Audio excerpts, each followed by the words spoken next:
Таң жарығын тіле Ақтаудан оңтүстік шығысқа алып шыққан жол түсіру тобын Асар кен орнына алып келеді. Қарақияның биігінен төмен түскенде тіл ұшына ақынның мұнайлы өлке жөніндегі ертеректе құлақта қалған өлеңмен өрілген толғанысы оралды. Мұнайдың игерілуі кезіндегі құрыш қайрат замандастарының еңбек ерлігіне, қасиетті де қазыналы даланың бұлқынысына жыр куә, мына жатқан белдер куә. Ырғалады, качалка ырғалады, ырғалады, бір нәзік сыр қалады. Жер астында жасырын тұнған мұнай, жүрегімнің жасырын тұнған әні. Қара дария буырқанып тасыған, айнымайды арулардың тарқатылған шашынан. Білесің бе, аспан деген жасылан, басталады біздің жақта мұнаралар басынан.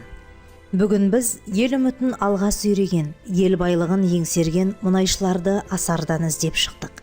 Себебі биыл Асар кен орнының ашылғанына 50 жыл.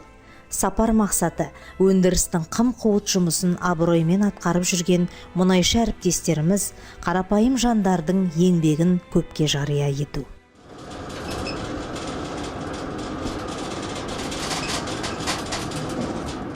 Айғарақов Бақыт Бейсенұлы 1971 жылы Маңғыстауда дүниеге келген.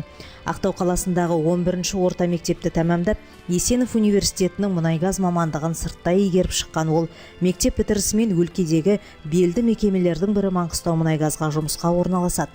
Алғашында көлік жүргізушісі, кейін оператор болып жұмыс атқарады. Еңбегімен еленген азамат 2015 жылы жаңадан ашылған Асар 3 топтық қондырғысына оператор болып тағайындалады. 28 ұңғы жұмысы топтасқан цехта өнім бір жерге жинақталып, әрі қарай тасымалданады. Бұрын қондырғы қызметі қол еңбегі арқылы жасалатын, қазір мұның бәрі автоматтандырылған. Таблода көрсетіліп тұрады. Өлшем қондырғыларындағы спутниктер бәрі арнайы реттегіш арқылы автоматты түрде 2 сағат сайын ауысып тұрады. Мұның бәрін 2 оператор болып қадағалап отырамыз, дейді Бақыт Айғарақов.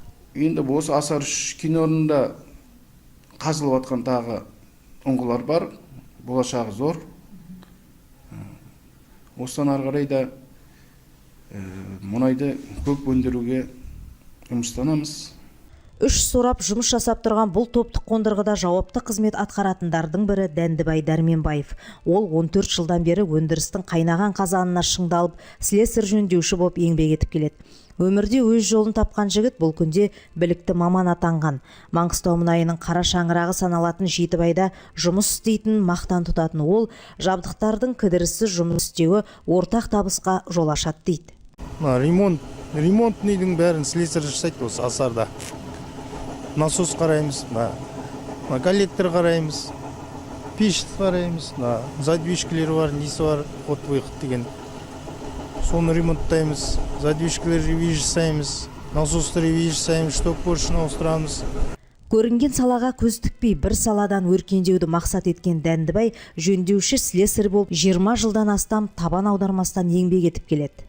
Добросовестен жұмыс жасайды. Жақсы жұмысшы Дәндібай. Коллектив ретінде бәріміз бір-бірімізді сыйлап, осылай бірігіп жұмыс жасап жатырық.